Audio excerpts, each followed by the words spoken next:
I don't believe it. I still got system compromised.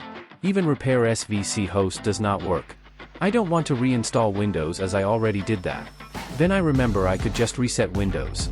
So I did this reset Windows.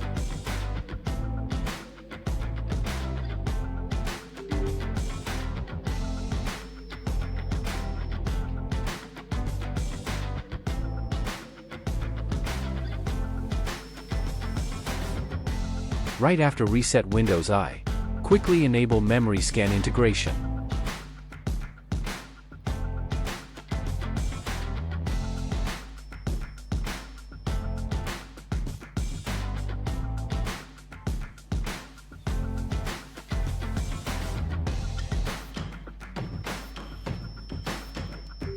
Then I install antivirus, the next thing, and record this down to remind myself to enable next time I reset Windows.